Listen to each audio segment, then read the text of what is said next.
বিসমিল্লাহির রহমানির রহিম। সম্মানিত মুসলিম ভাই ও বোনেরা, তারাবির নামাজ শেষে বাসায় এসে নতুন ইউটিউব চ্যানেলে আপনাদের সামনে পবিত্র মায়ের রমজানের শিহরি এবং ইফতার খাওয়ার উদ্দেশ্যে দু চারটি কথা বলার জন্য হাজির হলাম। আমরা সারিতে মিক্স সবজি, কিছু মাছ এবং ডাল জাতীয় কিছু খাবার খাবো। মাংস, বিশেষ করে রেড মিট খুব কম খাবো। আমি নিজেও 40 বছর ধরে অ্যালার্জি সমস্যায় ভুগতেছি।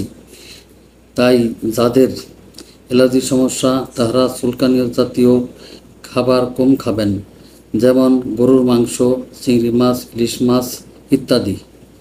এবং ইফতারিতে ভাজা পোড়া খাবার না খেয়ে সামান্য মুড়ি, ভুনা বুট দিয়ে ইফতারি করবেন। সাথে 2টি খেজুর নেবেন। এতে যদি ইফতারি না হয় তাহলে কিছু চিরা ভিজিয়ে সাথে যে কোনো একটি কলা দিয়ে মাখিয়ে খেয়ে নেবেন। দেখবেন পুরো রাতটা আপনি শান্তিতে এবং আরামে ঘুমাতে পারবেন। সবার জন্য ছোট একটি মেসেজ দিয়ে শুরু এবং শেষ করলাম।